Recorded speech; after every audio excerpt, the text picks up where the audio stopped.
رب تے مسجود ہے. پھر سجدہ عبادت وہ بندہ کرتا ہے کہ جنہ کو خدا ہوئے، لیکن رب تے آپ خدا ہے، وہ یہ کام کیوں کرے گا؟ عبادت کا تعلق بندگی دے نال ہے، لیکن درود دا تعلق جڑا ہے وہ بندگی دے نال نہیں، وہ محبت دے نال ہے. محبت دے نال ہے. پھر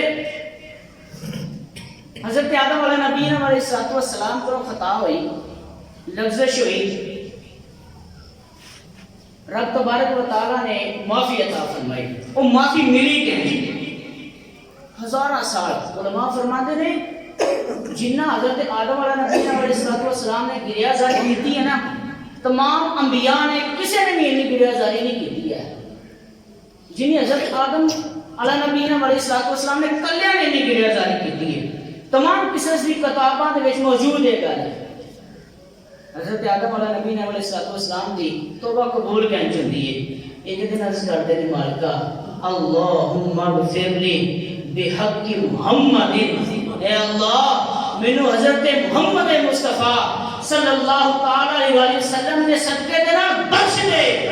آکھیا اے آدم تیری بخشش ہو گئی، تیری مغفرت ہو گئی، پر تو اے تے دس کیف عرفت محمد، تو حضرت محمد مصطفیٰ نو جانیا کینجے، تینوں پتہ کیوں لگیا کہ اے تو محمد بھی ہے وے؟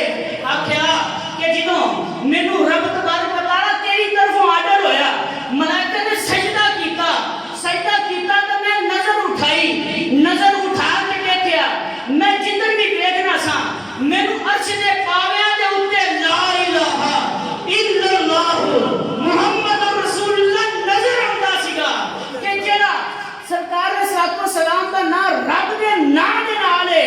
آکھیا مینوں اودوں ہی پتہ لگ گیا، فعلمت میں جان لیا کہ جڑا محمد ہے نا کوئی عام بندہ نہیں، اللہ